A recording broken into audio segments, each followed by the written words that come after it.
open this meeting of the Board of Commissioners. Start the pledge of allegiance.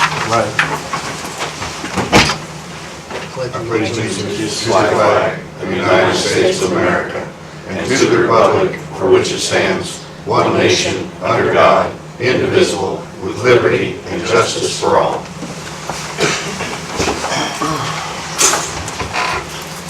You all have a copy of the minutes of the preceding meeting. Is there any additions or corrections? Mr. President, there are no additions or corrections. I move to accept the minutes as presented. Second. Been moved and seconded, we approve the minutes as presented. All in favor say aye. Aye. Opposed? Motion carried. Start with the department head reports. Mr. Havlin?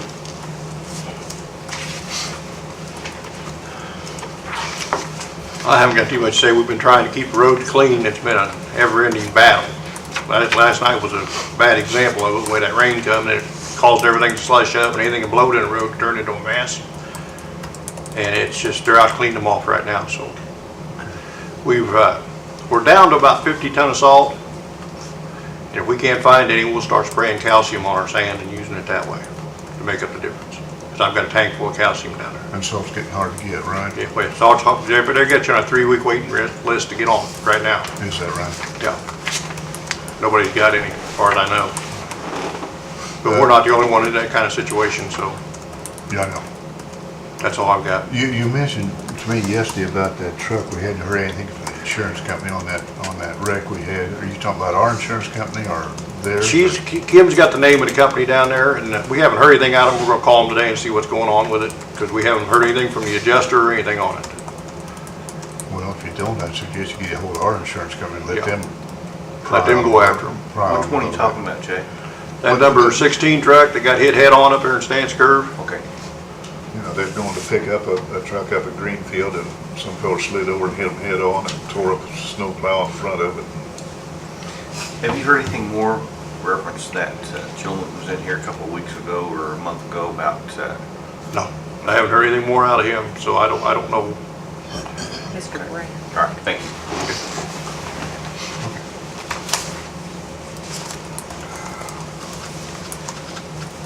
Mr. Gray? Morning. Good morning. Morning. I put the bid or the quotes in your box on the elevator repair. Right. You all get them. Yes. The one we had, of course, from Mid-American Elevator was $31,175 with a they give me an additional, if they have to re-drill the hole, looking at another $12,000 to $20,000.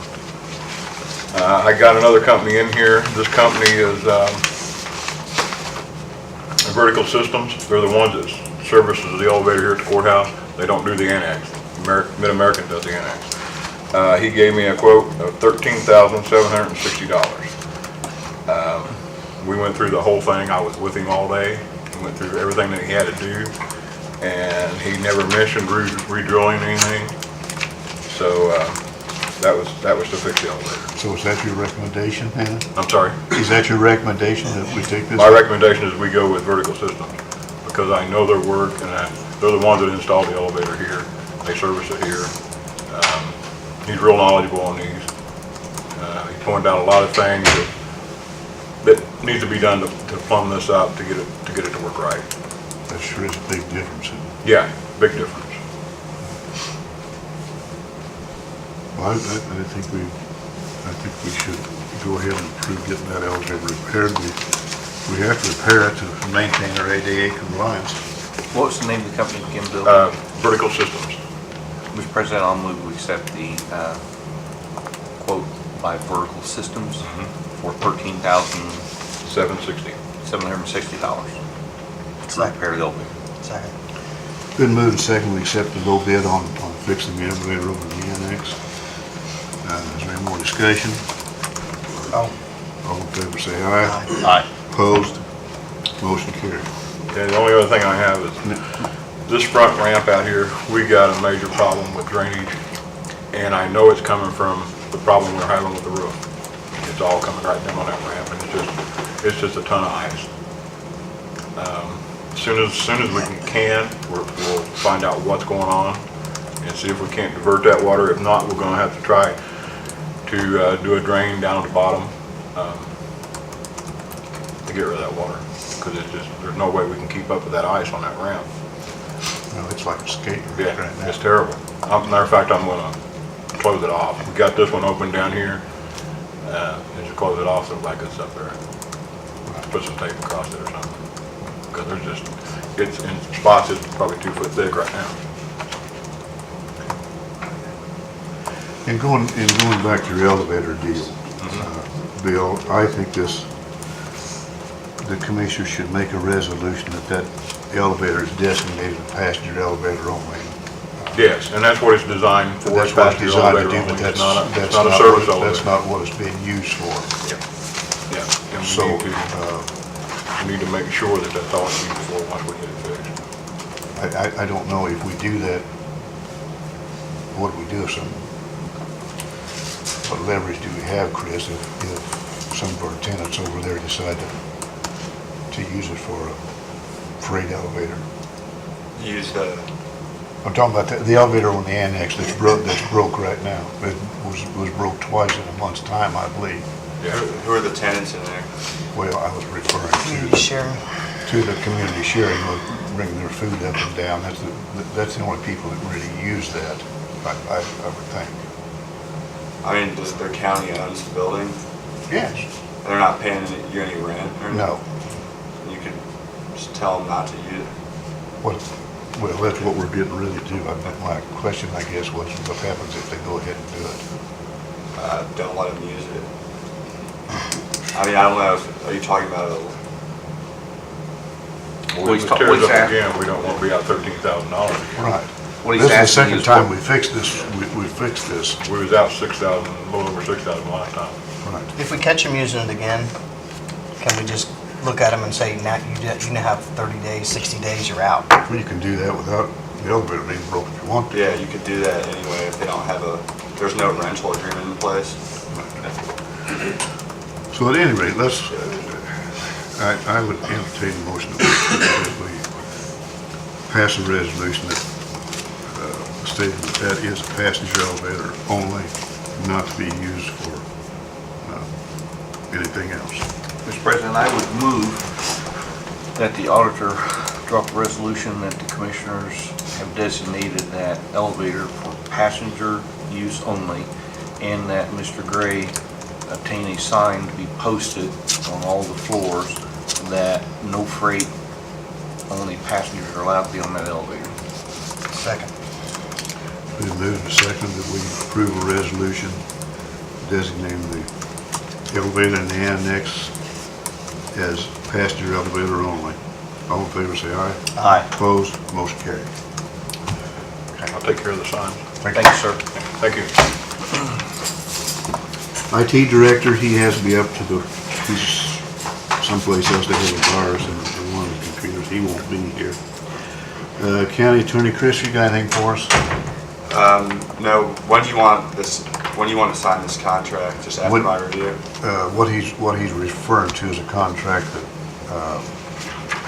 we approved a company to do consulting for our ADA compliance, and this is the contract. As soon as whenever you get it read and you approve the contract, then we can stop in and sign it. Okay, then I have nothing more at this time, thank you. Council representative, Mr. Strong. Good morning.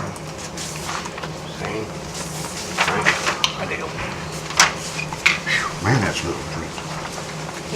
That's what this thing's for, right? Good morning, gentlemen. Morning. Morning, sir.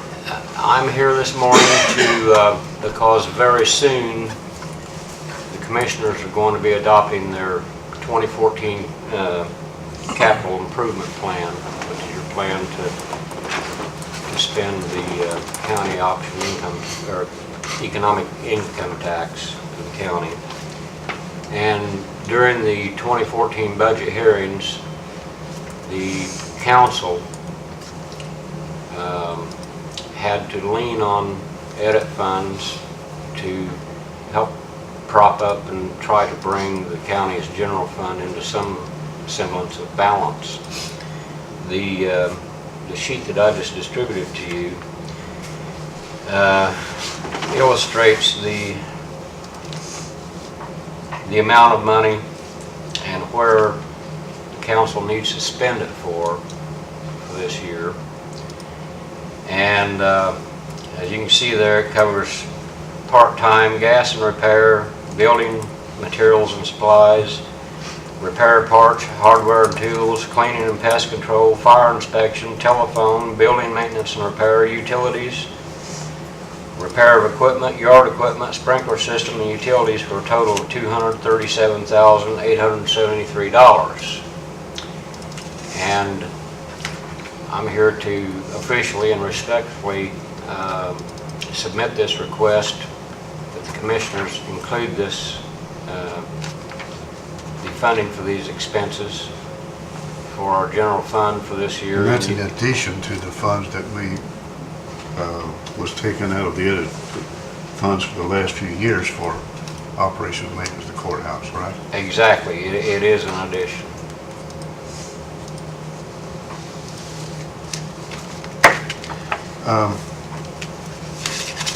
For everybody, what is what is the cause of this deal? I mean, is our taxes we're bringing in less than what they were in the general fund? What's the difference in that? I could argue both sides of that. I could argue that we have a funding problem, and I could also argue that we have a spending problem. All depends on So how which is it? all depends on how you want to look at it. But when the DLGF sits down with us and actually puts together our budget, which is spelled out in the 1782 notices that you see, the county's general fund gets what's left over after all the other funds are funded. And with our maximum levy, by the time you get to the general fund, they just don't get enough of the levy to fill the needs that we need in the general fund. Now the alternative to that problem is leaning on the availability of edit funds. That's one alternative. Another alternative would be further reduction in personnel and cut in services, which everyone wants to avoid. And we're trying really hard to try to get this thing into balance. And I don't know how long it's going to take. What I'm start trying to get at, Dale, is our revenue, anticipated revenue for this year going to be less than the revenue we got last year into the general fund? I don't think so. I don't think our projected revenues are any less. We're collecting 89. About we're actually 89%. collecting 89% of our property Which is taxes. kind of historical, right, of what you get, Yes. 89%. If we were collecting 100%, I wouldn't be standing here asking you for this right now. But I mean, 89% is what we generally get over the years, right? It usually runs between 85 and 89%. 89% is actually a rather high number compared to the years. So what this is saying is our expenses are more than, our expenses for this year are anticipated to be more than they were last year then, right? Well, the budget is actually less than Yeah, last year's budget. Yeah, we're actually not spending as much money in the 2014 budget as we are the 2013 budget. Then where is the difference? Well, could I say something? Just in looking at it overall, one thing, in anticipation for higher, we had moved county health insurance and pauper attorneys for last year out of the general fund budget and put it into COA budget because we had to, per the state, we had to budget separately for COA funds. So rather than commingling them with the county general, other county general funds. So when we anticipated that we were going to run out of money, and we were worried about that as of last year because we were afraid that due to increases in health insurance, because you never know how many people are going to take the health insurance, or if you have people, new people, and you have to have those fundings there. So what they did this year, they moved the $200,000 they had for pauper attorney out of the COA budget so they would leave more money in those COA funds to pay for health insurance and shifted those back over to county general. So basically, a lot of it is that $200,000 along with other cuts we were trying to make, not we, the council was trying to make or needed to make to try to keep that spending equal to the revenue. Did I say that right or not? Last year, we spent more than, we spent more than our revenue, right? Yeah. Yes. And just in recent days, the county auditor and I have been trying to put together a comprehensive report for the council and the commissioners, as well as the general public, to explain exactly what happened in 2013. We made some pretty drastic budget cuts for the fiscal year 2013 during the 2012 budget hearings. The hope and the intent was to bring the general fund back into balance all in 1 year. Well, we've missed the mark.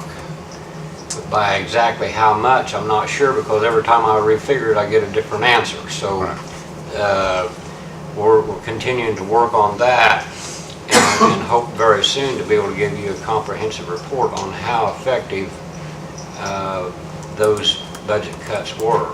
When we actually reduced personnel, we reduced spending in a lot of areas. So I would liken this as, it's sort of like turning the Titanic. We didn't get into this situation in 1 year, and it's obvious we're not going to get out of it in 1 year.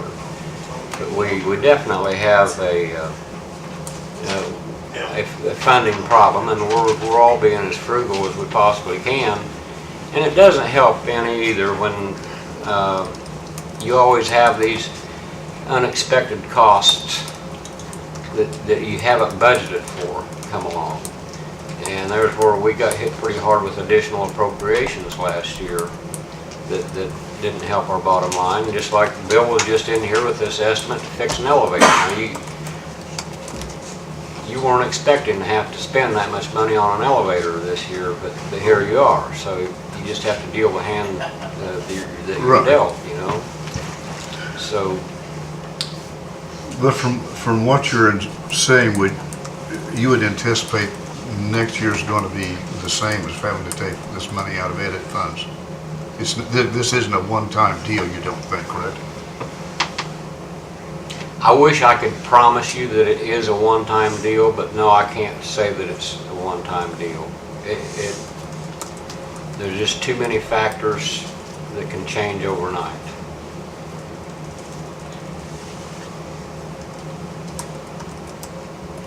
Well, I don't understand. I know you guys have I think a dated March to put your capital plan together. Right. I don't expect a yes or a no or a maybe even today, but I'm giving you this as a formal request, and hope that you will give it serious consideration in putting together your 2014 capital plan, because if you don't, the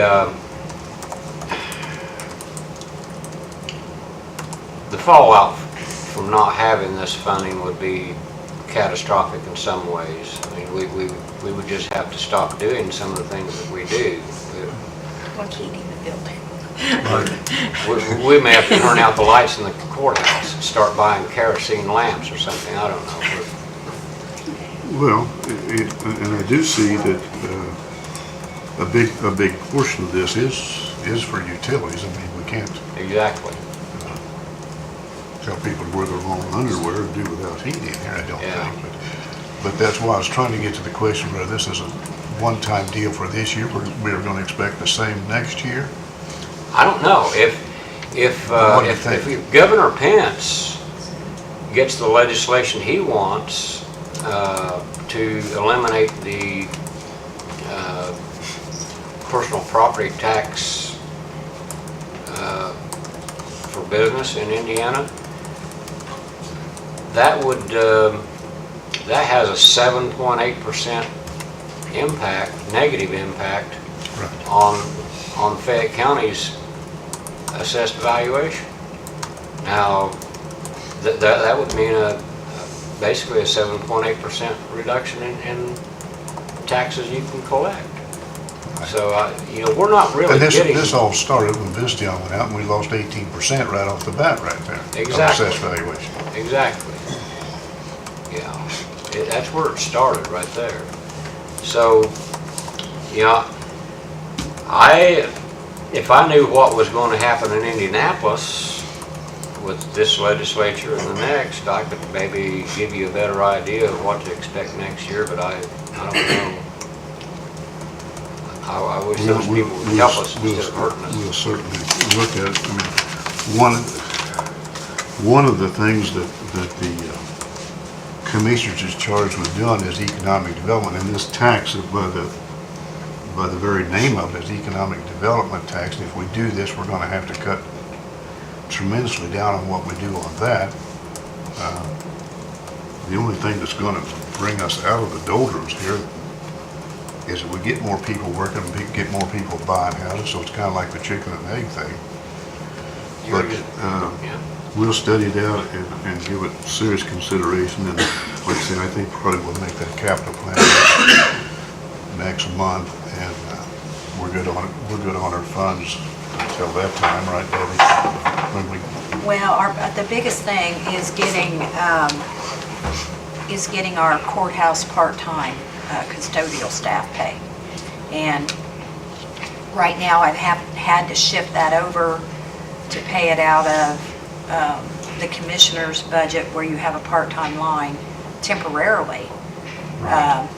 But we would really need to pay that back. So that's the biggest thing for me, because people need to be paid.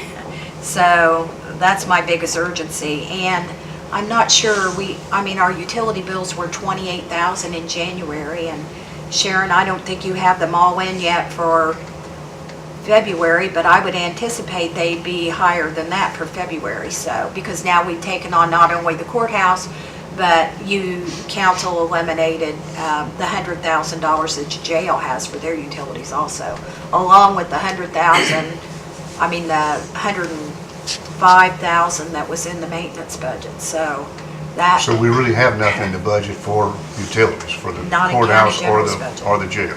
Not in county general, no, Well, not anywhere really right now, right? no.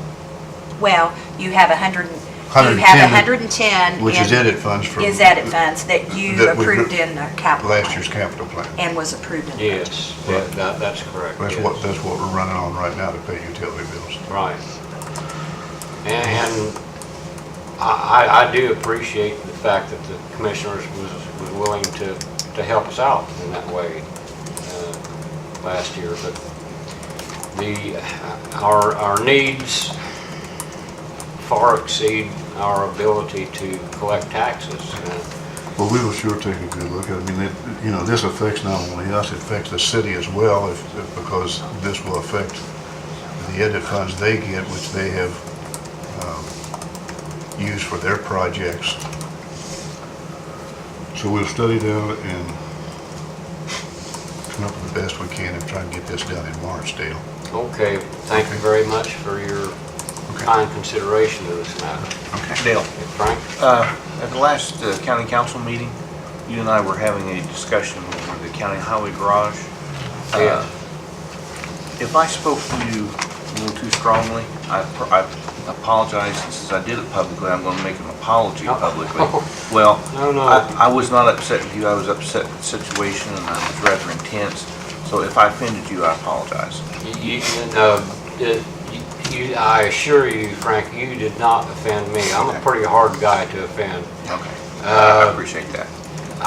There's nothing I respect more than honest talk. I appreciate And that. if I ever say anything that sounds a little too rough to you, I got pretty thick skin. you just say so, you know, but I will. no, there's times when you have to have honest talk, and I respect that, and no offense taken, and I'm sure there was none intended on your part. No, sir. That never even entered my mind. Okay.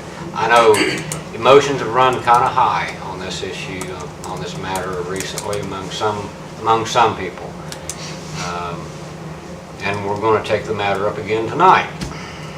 And I just hope that, well, if there's a fight that gets started, it won't be me start the fight, I'll put it that way. Okay? Thank you, I appreciate All that. right, Thanks, Dale. Thank you.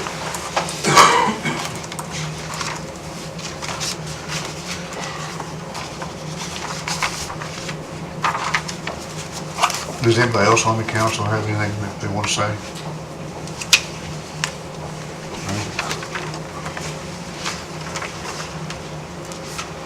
Okay.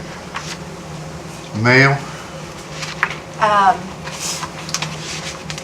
I had received an email from UMBA, and there are ongoing IRS requirements relating to the county's outstanding tax-exempt bond issues, and our bonds meet certain criteria to have arbitrage rebate computations performed on a periodic basis. So I sent to them and said, I have no clue. Can we, and they basically said that they could send a letter, a letter of engagement about these services. I said, well, before you do that, what are the cost of these services to perform them? Obviously, I don't have the knowledge or expertise at all to do this. This is something that needs to be done by accountants, and I got a response back that the fees for arbitrage services are based on time and expense, but will not exceed $5,000 per 5-year computation. And I would estimate that our fees for the computation of the 2012 refunding bonds would be in the range of $3,500 to $4,000, assuming that this was a standard refunding and only 1 year, and only one 5-year computation will be necessary. So we do have the edit funds. I think the capital, plan has in there for edit funds and, other, I'm trying to think how, hold on a second, how we have that worded.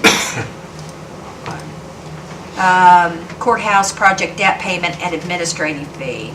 So I think that probably could come under that, and there would be enough in the $170,000 that was approved to pay for these services. So, because we haven't been using all of that. So I guess we need to can go ahead and have her send back a formal letter of engagement, if that's okay with you guys, and then you can approve it at the next meeting. Okay. I received a letter from Fayette Community Council on Aging and Aged that they send every year, saying that they,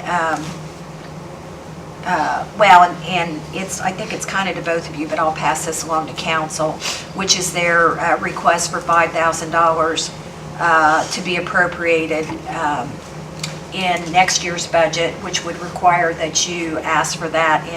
It's always been paid through edit funds, and it's their match money for the public transportation system. And then I also received a letter from the Indiana Historical Society that stated that Patricia Suman has been reappointed to serve as the official Fayette County historian.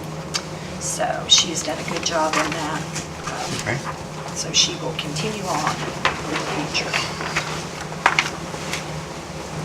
That on the mail? Oh, the only other thing, and it kind of isn't mail, but I did receive a call from Diana Wright, and she had received a call yesterday from Joyce McCarty that's doing the housing rehab grant, which the grant application goes in the 28th of this month. And she is requesting that the commissioners waive the permitting fee. I'm here for it, Oh, my you're gonna, wife. oh, I'm sorry, Mark, I brain dead. So do you want to go ahead and? Yeah. I'm sorry. Last time you guys tabled about the match fund, you was gonna think about it. Not to say that you have to put any match towards it, but to score higher on the application, to be advised, it would help out a bunch. For 1 point, it's $1,506. For 2 points on the application, it's $3,012. We're looking at that to rehab approximately 12 homes, and the total amount of the grant funds is $275,000, so it's maybe at 1% of the entire grant that your match would be. Most communities do try to put something towards it, but some communities don't. We're looking at the contractors to sweat equity back. That's how we're getting most of our match money from. But it does look good on the application if you did do something. The other thing I just want to ask you today is on your building permits. I'm not aware of what it costs to get a building permit, like we put on roofs, windows, vinyl siding, or paint a house, or put a new furnace in somebody's house. Does that require building permits? Do you know, guys? I don't think it does, unless you're gonna add on to the existing structure. No. This here will have, this is the only, we cannot add on to the existing structure. It's just rehabbing the actual house. But I would double check with Bill McDaniels just in case. Okay. And the other question, I guess, with this, most communities that we do work in waive the building permits because they're not too expensive. Might be $25 or $17. I don't know what the building permit is for down here. I can ask your inspector on that. But would you guys be willing to waive that? Then we can add that towards I don't see your a problem patch. with waiving it personally. I mean, it's no money in and no money out is about what it amounts to, you know. If that would help us on our Okay. matching part on the grant. But we would need to vote to do that if you want to do that. Yeah, you want to make a motion to waive the permit fees if they have any, and use that as part of as our matching grant. Someone. Second. And move to second, we do waive the permit fees to be used towards our matching grant for this project. All in favor, say aye. Aye. Opposed, motion carried. Got that done. That's all I need to know, guys. Okay, thank you. Thank you. Thanks, sir.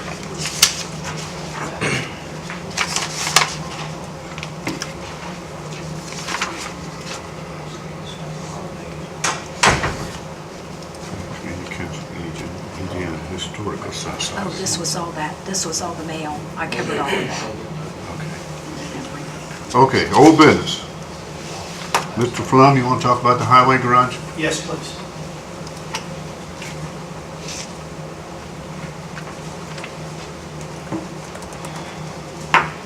You know, as I came in the parking lot today, I thought on April the 6th, we probably won't be nearly as concerned about the snow and ice as you have this winter.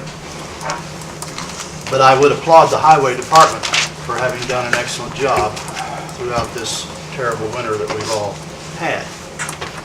I know you have been discussing at length for some time about the highway garage, and I would like to share some stories about what may have happened in 1984 and prior to that. insofar as the location of that facility where it's at currently now. We had a need to move from the field. It was very cumbersome.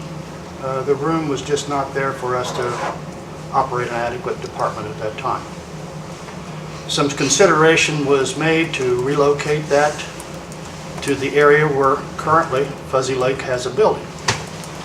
So we studied that, and we had some discussions with a fellow named Bob Jones. We found out some problems that we thought would hamper that operation from that particular location. One is that IMI was all the way through town to the south. By locating down there, we're immediately across the road. And so that, the logistics made that a good place to go. 70% of Fayette County is located that side of the river. And if you look at that map over there on the wall, it's easy to see that from a logistics standpoint, where the current garage location is at now, it gives them an opportunity to disperse on numerous roads to go about the business of plowing snow or whatever the task is for that day. Another issue that surfaced was the train. Oftentimes, gentlemen, I'm familiar with that. I think most people are. That train presents a problem for a lot of people in that area over there, and certainly would present a problem for our highway department, because that train goes through there more than once a day. And during some periods of time, when grain is being shipped out of the local co-op, or not co-op, but consolidated grain, that track gets blocked quite often. And with all your trucks that way, you would have a difficult time of getting this way. Having said that, they would have to go all the way to Waterloo School to go across the bridge to get into Posey Township, as an example. The unimproved intersection at 44 and Fayette Street, I think, would hamper trucks. I have driven through that intersection on numerous occasions in a truck myself, working for a friend of mine hauling grain. And that is not an easy egress-ingress.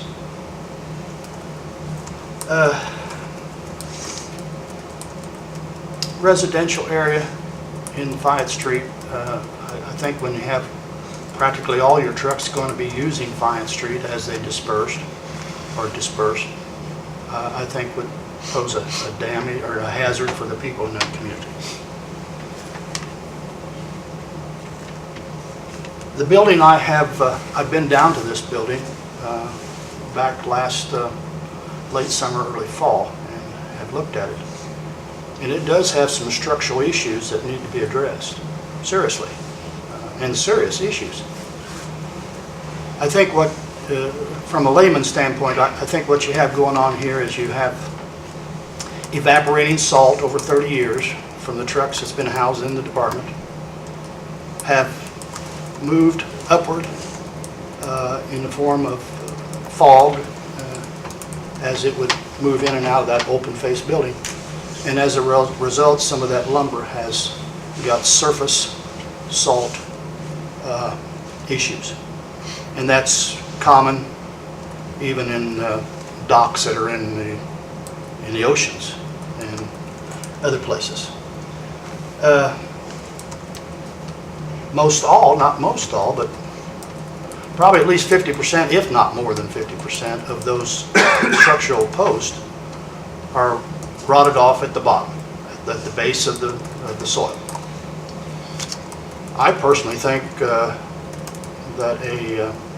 a concrete necklace around those posts would suffice in stabilizing that structure for a period of time.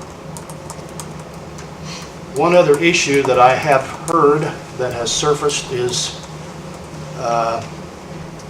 soil borings, or soil has been examined, and there have been some discussions about it having been used as a dump site. and is unsuitable for building. I would hope that we would not tell all the people that have built on the field that is not suitable for them to build on that dump site over there. Because we've been dumping on that field for 100 years. Also with Hardee's and the building that they built, they covered up a pretty good old concrete basement there that was used by Scripture for many years and owners prior to him. And they'll be using that as a parking lot. So having said this, I know that there are issues that are taking place between the council and the commissioners and the commissioners and the commissioners and the council on this issue. I would encourage you to consider remodeling or fixing the structure of that building down there, which I think can be done with reasonable cost, and giving serious consideration to adding on to that building or building in the bottomland down there, which can be elevated probably a good 3 feet if you suspect that there are moisture or water settling in that area that might cause some problems. But, you know, again, like I say, the fill is nothing but fill. Just about every basement that was dug in Connersville ended up someplace, and most likely it ended up at the fill.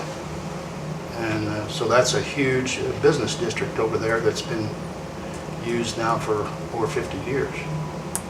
So again, from a logistic standpoint and a utilization of manpower and manpower hours over the next 30 years, since that building was built in '84, over the next 30 years, I think would far outweigh locating it in that section over there on the other side of the railroad track. Having said that, that has been my reason for coming here. I was once in those chairs and have not been to a commissioner meeting in 14 years. This is the first time in 14 years. And I applaud your work and I applaud the council's work in making the decisions for the benefit of the taxpayers of Fayette County. I do not envy your positions and I do not envy yours. So having said that, thank you for giving me this opportunity, and again, have a good day. And look forward to April the 6th. It'll be nice outside. Thanks. Thank you. Any questions? If not, I'm gone. If you want to stay, I'm going to explain some stuff in a moment. I'm sorry. If you'll stay for a moment, I'm going to respond to what you said in a motion, if you want to hear what I'm going to say. Sure. Mr. President, is it appropriate under old business to make my motion? Yeah. The county council and the commissioners have been looking at that and visiting this issue with the county highway garage now since June of last year.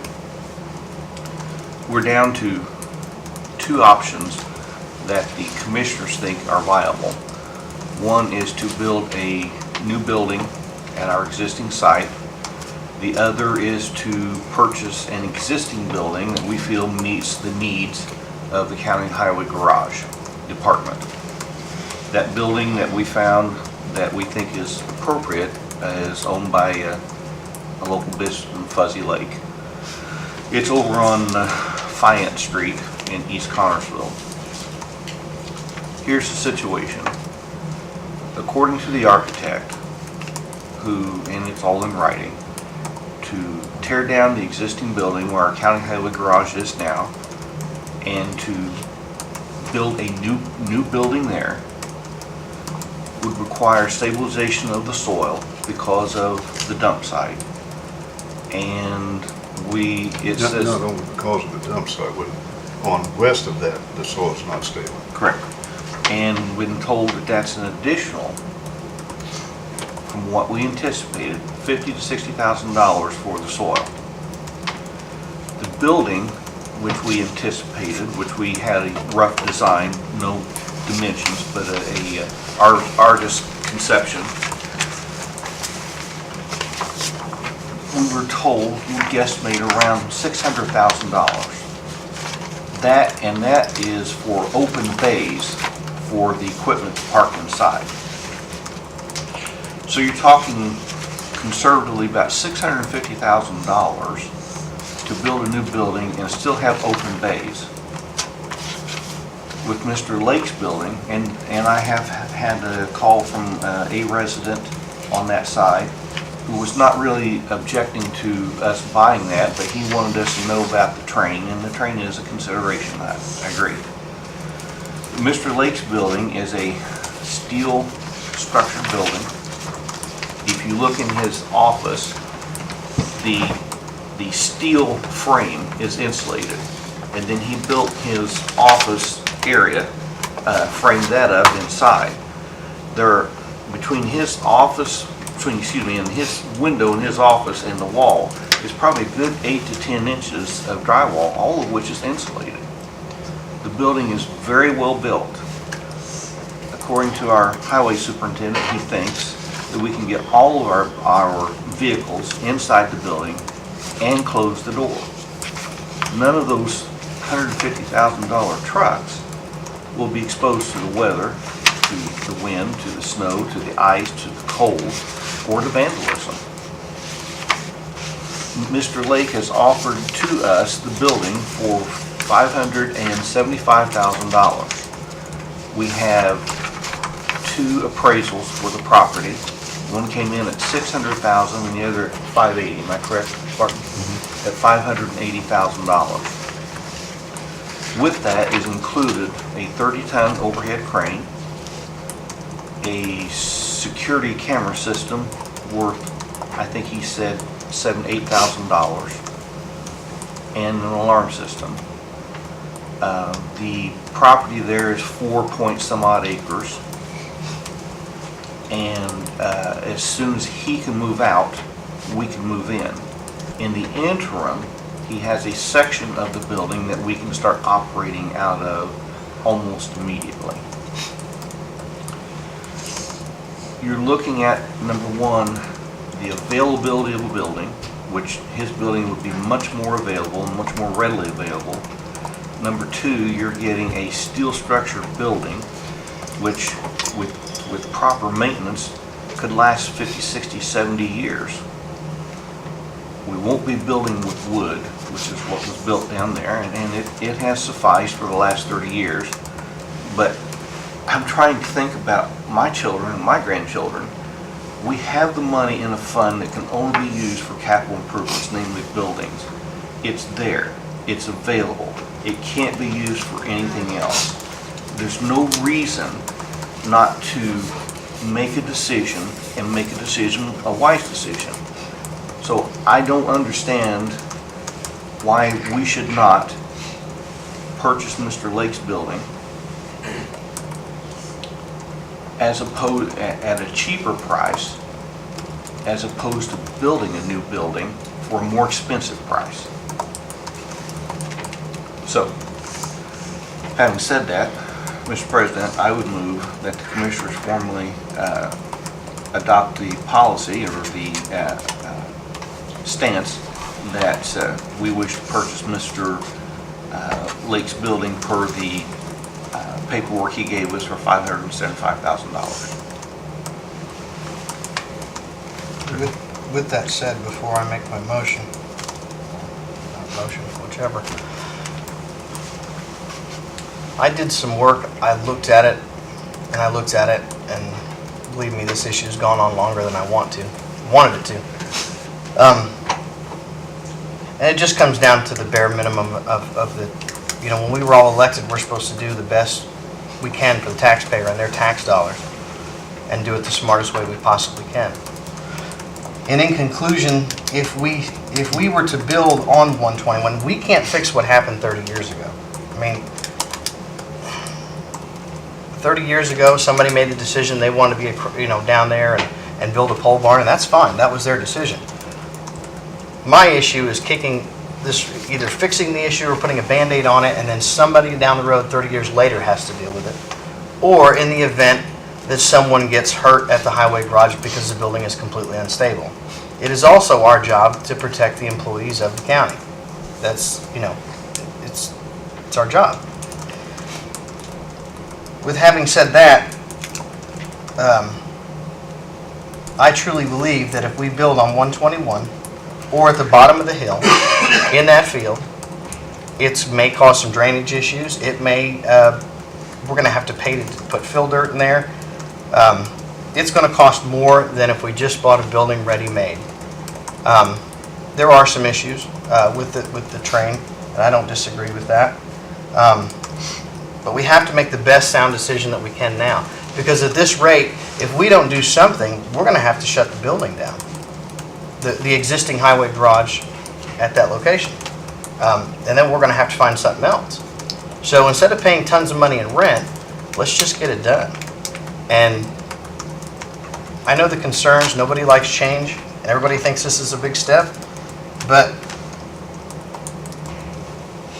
at 575, we're ready to go and ready to move. And we don't have to, if, you know, it's going to take an awful long time to get this building if we build down there now, you know, on 121. And in the event, you know, we're just delaying it and delaying it and delaying it. So, I will second that motion for the reasons being that I think 575 is the cheapest way to go out of this entire issue. And I don't think it's going to be a safety concern for Vine Street or the people who live in that community. I think the drivers that work at the highway garage they're aware. I mean, they have to get out in the summertime. They've got to watch for kids. They go out in my neighborhood, kids all over the place, but they pay attention, and I don't see where that's going to be an issue. It's been moved and seconded that we buy the building on, from Mr. Lake. Is there any more discussion? Any comments from anybody? May I? Yes, please. If you buy the building as you're indicating in your motion, do you take into consideration the logistics and the loss of manpower hours that will take place over the next 30, 40, 50 years simply because of locating it there? And with only 4.5 acres, I think you're going to need additional land in order to do various stockpiling, because you're going to have to do considerably more stockpiling. Well, Dave, we can still Haul start. it from there to the facility in order to accomplish some of the mixes that you try to put together. I think over a period of 30 years, it will make your purchase of that facility not nearly as advantageous as you see it to be today. David, there is one thing, and I was going to say something. I was under the impression when I came in that IMI's proximity to the county highway garage was kind of crucial because of materials. But correct me if I'm wrong, Jay, you don't really use that much from IMI now, am I correct? If we use any gravel from my it's for sand, for mixing our salt. And if you, They if don't. you're not, then what are you using? Derbyshire? No, what we haul from my, when we haul it out on the road, we haul directly from the plant. From the plant? Yeah, that's what we do, because we don't stockpile. We've got a stockpile over there, but we've been trying to cut it down and get away from it. Okay, so you have to, you will then futuristic have to navigate from the north side of Connersville on the northeast side, all the way to the southeast side just to pick up a load of material, We correct? do that now. You mean to do it now? If we haul gravel from, If you're working in Harrison Township, you're not driving all the way to the north edge of Connersville and going down. You're going on those other roads and going down to IMI. If you're working in Columbia Township, you don't drive north of Connersville and then go back to IMI. What I'm saying is that most all of the gravel issues are picked up at IMI in Connersville. You've got stone issues. They come from McCordsville, which is clear up next to Indianapolis, or they come from Derbyshire. And Derbyshire is that way. And if you're going to do any stockpiling of stone, Well, Dave, you're there's gonna be going that way. there's no reason we can't stockpile on the piece of ground we have now. We still own that piece of ground. So you can still stockpile on the piece of ground we have now. Why would you do that if right across the road is IMI? Well, that's It would make sense to haul from IMI over here, No, over there, and then go pick it up. No one is saying that, Dave. He was talking about if we stockpile, that it would take longer to haul it up to the piece of ground up at Fuzzy's. If you do stockpile anything, it could be stockpiled down there. Jay's telling you we don't stockpile what we get from IMI, we buy straight from IMI and haul it out, Which is right. is what I across the road. understood. If you have a task for that given day, trucks are sent across the road to pick up materials, or they pick up that materials in the backyard of the garage. If you send those trucks out over north of 5th Street, now you've got to travel 2.5 miles through Connersville to IMI to pick up a load. For the first trip. For the first trip. The rest of the trip is just back to IMI and wherever you're going, right? Jay, how much material do you use from IMI? I mean, just a guesstimate, Our in the basic- summertime or? In the summertime, without looking at paperwork, it'd be hard to say, we don't haul that much gravel out on the roads anymore. Right. Like I said, our basic need for them is when we chip seal and we haul directly out the plant. Right. And we do that anyway. We'll go, once we start the day, they go to the plant. They don't come back to the garage, they go to the plant. But it's, as far as gravel, if we're hauling in your area, Frank, down there, we go to Derbyshire and pick it up down there and bring it back up to the road. If we're hauling up north and they have it up at IMI up there, we haul from that plant up there. It's easier to do that than have it there at the garage. The only time you would need it on the garage, at the garage is on a weekend if you had an emergency. That would be the only time. Okay. Mark, Yeah. just to close, thank you for giving me the audience to express my opinions. You're welcome. And, Yes, sir. Go ahead with your meeting. Okay. Anybody else got any comments? Sure? I would just remind the commissioners again of the taking the building off of the tax rolls and the future.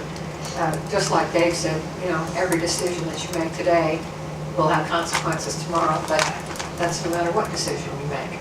But taking the building, the very nice facility over there, Fuzzy Lakes building, off of the tax rolls, just, you know, multiplying the annual property tax times 30 years is $360,000, and that doesn't take into consideration future value of dollar or whether it's inflation or deflation, which I don't know anyone that can tell you what's going to happen, but that again adds to that $575,000. But again, there's going to be, you know, consequences no matter where you go. Consequence no matter what, and I will say that one time the council, that's what they asked us to do, was to find an existing building instead of building one.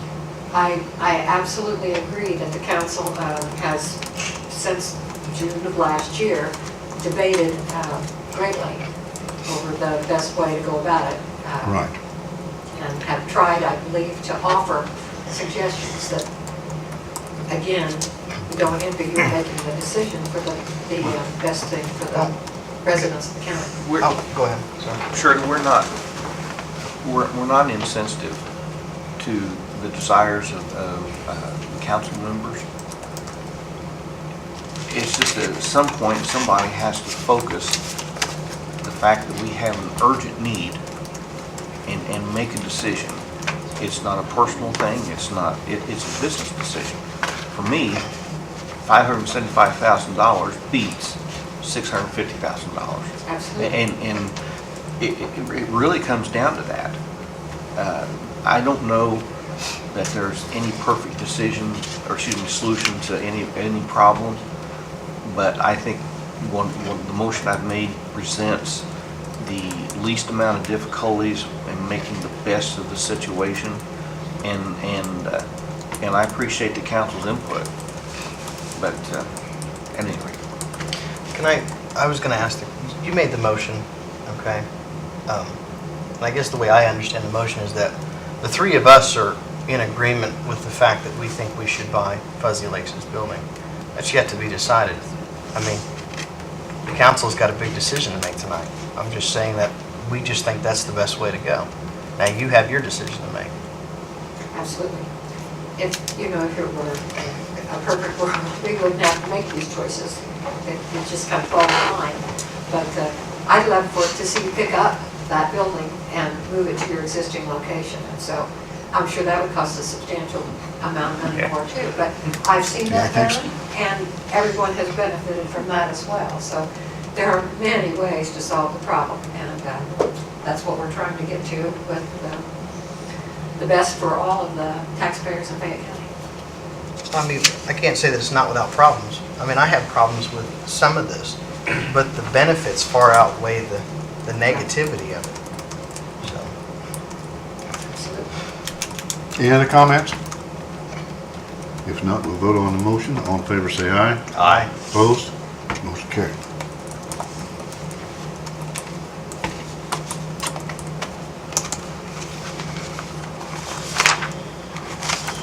New business, Mr. Wason. Mr. Wason's my father. Not sure if everybody ever called me that. My wife. Frank, if you're passing out those apologies, I would appreciate one for the last 20-plus years of my career you've treated me. I'll wait for that. I'll continue to wait for that. You will. Okay. This is a proposal to purchase a vehicle for the sheriff's department. The council, I think you guys recommended $40,000 like we've gotten for the last, I think, 6 years. The council cut that to $30,000. We've been able to buy 2 vehicles every year for that $40,000 and stay under that, right at that max. That's pretty tough to do when you're trying to buy police vehicles and get them equipped and put them on the road. So I've been pretty proud of that, but now they've cut it to 30, so that's going to make it almost impossible to buy 2 unless we purchase used cars. And I'm really not in the market to do that at this point. So I'm proposing to purchase another one of the 4-door trucks. We have 2 of them right now. They're working out great, and obviously with this winter, all the SUVs have been fantastic. I'm not sure how we would be able to provide service like we have without them. Yesterday, Bobby Reveley was in a crash in his out on 350 East due to the ice and stuff. It's our first crash for the entire winter, and out of the 11 or 12 vehicles that we have out here driving around, I think that's pretty doggone good. So considering the number of crashes we've investigated. The truck is coming in at a price of $25,455. I've also attached 3 other prices of a Durango, which was $27,900. A all-wheel drive Dodge Charger was $28,400, and a regular Charger with a V6 in it was $26,000. We had a Charger before, and that was purchased by Sheriff Jackson when he was the sheriff. Then it was given to me. I used that vehicle. We put it on the road, a patrol, and it just could not handle constant patrolling out here. It just got beat to death. So instead of dumping, more money in struts and front ends in them, we traded it off. The SUVs have performed fantastically for what we're doing with them. They are an extreme duty service duty vehicle, and that's sort of what we do most of the time. They handle the roads great. We get around. We very seldom, well, we never have yet, not been able to provide a service to call anybody who's called. We've done a lot of transports this winter, obviously with the weather, some medical personnel here and there. Without those, we wouldn't be able to do that. So there's $30,000 in there. I'm asking for $25,455 to purchase the truck. What's left over will be used for upfitting the equipment. And I haven't decided yet what we want to trade in or if we want to get rid of anything. Barton, you said something about having one of the cars around here for use by Ben Houston and whatever other county employee would need it. I'm more than willing to let you guys come and look and see what car you'd want to use. And I mean, they're ultimately in your guys' budget. They're under your control. Right. So you just let me know what you want to do, and we'll provide one of those for that. And I haven't really looked through all my mileages on trading in one of my SUVs yet that we have, but that still could be a possibility yet. So this price could come down. These bids were gotten through Reedman Motors. When I talked to Jeff, I got the state bid from all over the state of Indiana. When they give a government pricing, it was higher than what Jeff is doing. You can say what you want about local business and what they do for us. Jeff Reedman and Reedman Motors has been fantastic to work with for the county. I mean, he is making $600 off this vehicle. Okay, $600. That's not very much profit to sustain a business in our community, but it's part of the partnership that we have and the relationship we've built in the last 6, 7, 8 years, 9 years we've done business there. They've been great, and that's why I continue to go back there. Any questions? Feel free to bring them on. I'll do my best to answer. So is this truck going to be a regular patrol truck? Yes. Okay. Because you said the other ones are working out well for you? I mean, I've been a road officer, or an officer since '92, and I have driven every police vehicle that has been made. We've had Crown Vics, Chargers, the Impalas before they were the egg style Impalas. I've driven them all. Nothing compares to the SUVs, okay? Now the argument always seems to come up with, well, that daggone gas mileage, gee, Christmas, 15, 16 miles to the gallon? When a Crown Vic, with an Interceptor motor in it, gets about 18 or 19, maybe 20, okay? For the difference in what kind of service we provide and can get around with, for 3 or 4 miles per gallon, again, I think we're going to have to use some of the arguments I've heard this morning of, well, in 30 or 50 years down the road, that's going to pay off. Well, in 30 or 50 years down the road, these vehicles have been gone and are at a scrap heap. They're done for. We're not keeping them that long. So, the SUVs for police service and police work, you can't beat them. It's no different than buying Jay a dump truck. Did we buy him the most fuel efficient dump trucks when we bought those? I'll bet not. I bet we bought the ones that provide the best service and what they're doing, special duty vehicles. We're not out here running to the grocery store getting groceries in them all the time. Cut that joke for You guys have to have four-wheel drive. They just provide better service. So we still have about 3 or 4 residents that we have to cross creeks to get to their houses. Okay, and the citizens don't know that. We still have those here in Fayette County. So again, it's what we do when weather gets bad. We don't have the option of saying, you know what, we're going to wait this out. Then we'll be out to do that, take care of that. We don't get that option. We have to go no matter what.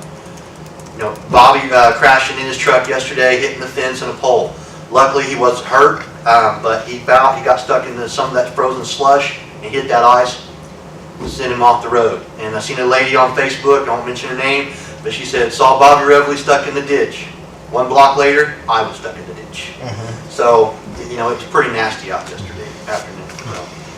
The price on them the price is good, I think. You see the discount we got there, it says special bid. We got $8,400 discount off those vehicles right off the top, because those vehicles are regularly $32,854 to start with.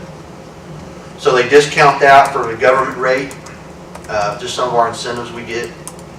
So that's what I'm proposing, and looking for you guys to. That's a big 32 gallon. That's a big tank, isn't it? Yeah, they come with. I think they come with an initial 25, and we bumped I think it's 25 or 22. We bumped those up to 32 just because it's $150. And not that I would like to say, not that we would ever need it, but there's some times when you get out here running around for the day, and then you get called out. It helps to have that extra surplus. And again, I don't.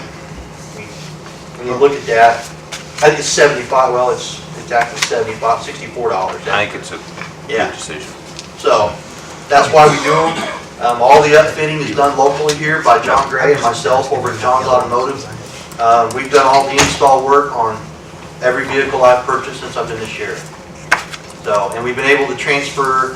We've already done one of them. I know we've transferred equipment. We bought good enough equipment the first time. We transferred it off the vehicle we got rid of, and we moved it onto the new vehicle.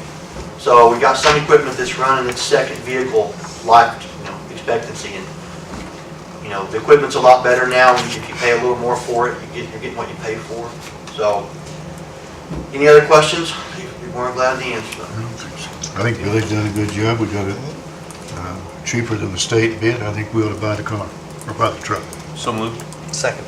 Been moved and seconded to approve Billy's recommendation to buy the truck. All in favor, say aye. Aye. Opposed? Motion carried. All right, I talked, Commissioner Jackson, I talked to you just a little bit this morning about, I've always taken these to the county council for their approval at their meeting. I think it's just out of a show of respect for what they are, for what they do. We've always done that, and I can't be here tonight for the meeting. I've asked, almost said Sheriff Jackson, Commissioner Jackson, if he would present this tonight to them to get their approval so I can get it ordered, because it takes a little time. If not, I have to wait till March, but I really don't think I have to do that. But You don't, No. it's It's in the budget. It's in the budget. yeah, okay, then I'll leave it up to you, Sheriff Jackson, make touch base with him, or there I did it. Commissioner Jackson, what happened to our break? I've been called worse. Do what? I've been called worse. Yeah, earlier today I did, I think, so. If there are any other questions, I appreciate it. If you guys need anything, if you got any questions about it all, When you get figured out what you want to get rid of or what we might have to pick up, just give us a ring. and Okay. We'll come. all right, sounds good. Oh, Oh, I Thanks, like that Brad. idea, though. Thank Have you. my car here. Well, Ben needs, he's got different places to go, and it's either furnishing a car or, That'd make more sense in a way, where you have a place to put equipment. and right, it he's should got a be- place to put his equipment and stuff, so I think it's a good idea. Okay. Next, we have a gentleman from Christopher Burke wants to talk to us about Manlow Park Dam. Thank you, Mr. President. Just want to thank you guys for allowing me to have the opportunity to come down and give you an update and rehash some good news that we got this year. In 2013, Christopher Burke Engineering completed a plaster classification reassessment for Manlow Park Lake Dam. The structure was previously classified as a high hazard dam. The result of the study was the dam was reclassified as a significant hazard dam. So the classification actually went down, which is the first of that to happen in the state of Indiana. What does this mean to Fayette County? Quite a bit, actually. It changes the type of regulation of the dam. The first, and this is all summarized in the memo that you have, just so you can reference it later. The first implication is that you no longer have to have a registered professional engineer inspect the dam once every 2 years. Our previous contract with you was for $4,000 to inspect the dam and to provide an engineering report to IDNR. That will no longer be required as a result of being reclassified as a significant hazard dam. The inspections will now be done by the Department of Natural Resources, and you will be required to pay a $200 fee once every 3 years. So a significant reduction in expenses as far as inspection costs. Possibly a more significant change is the change in the required spillway capacity for the dam. A high hazard dam has to be able to safely convey the runoff from a rainfall event that is 27 inches of rain in 6 hours. That's state law. A significant hazard dam only has to do half that amount, so about 13.6 inches of rain in 6 hours. The difference that makes is the size of any improvements that you make to the existing spillway are likely a lot less costly. And there's a lot of different options that you can take, but it typically results in lower rehabilitation costs for dams that have deficiencies. There were several deficiencies noted during our inspection, and obviously those are highlighted in our report that we provide to DNR on your behalf. And with the letter that they sent you notifying you that your hazard classification changed, they do call out that they encourage your initiative, but that they expect you to, begin to make some improvements. So In light of that, we provided a proposal, which Barton, you have in front of you now, which is broken into 3 different categories. One is a topographic survey of the dam. Another is a geotechnical investigation to determine the stability of the embankment itself. And then finally, the last task is alternative analysis to improve the current spillway capacity. Currently, part of our hazard reclassification study included determining what the existing capacity of the spillway is, and it comes out to about 16% of that rainfall, of that 27 inches of rain. So we would need to be at the 50% level to be meeting state guidelines. So that's what the alternative analysis would do. It would also look at any improvements that need to be made for embankment stability or any other of the other deficiencies that were noted in the report. As I've indicated, the different tasks can be completed separately. I know there's not a lot of money to be thrown around, especially at a dam, but we've tried to whittle it down to some manageable projects for you guys to complete that will help you to meet state guidelines and to keep DNR from being more aggressive in making sure that structure is improved. Do you have any idea of the time frame we've got to get all these done to satisfy DNR? Typically, DNR won't provide a time frame. A lot of what they focus on is simply seeing improvement, because there are a lot of structures where they don't see improvement, and those are the ones that they're more aggressive with. If they see that the county is making progress on improving their structure and that the public's interest is being weighed and considered, then they usually applaud that and say, okay, well, keep moving, but they won't poke and prod you quite as much if you do move forward. And you know, they've obviously applauded the effort to look at the existing spillway capacity and also reassess the hazard classification. So unfortunately, I can't provide you, it's going to be 2 years before they bring the hammer down. As long as we're trying, whatever. As long as you're moving forward, as long as you're trying to make progress, they really won't climb down your throat. Well, you give me this contract before the meeting, which I'll give to Chris to look at, and then if it's all right, we'll bring this up at our next meeting about what we do want to do or what we can do. This contract is for all 3 of these projects, but we could just make a contract for, if I'm reading this right, if we sign this, then we're kind of agreeing to do all 3 at some time, but we just make this into a... Well, if it would make you more comfortable, we can just break that out. I think or you can just, as I said before the meeting, you can simply authorize us for task 1 only. Right. And then that is essentially our limitation of what we can do. Well, if it's okay with the other 2, we'll just bring this up at the next meeting, study how much money we can spend. We are going to have to do something with it, That's fine. Okay? Okay. Thank you. Great. Thank you. Thanks, sir. You can study it over. The next meeting will be fine, Chris. Okay. You want to have my agenda? There it is.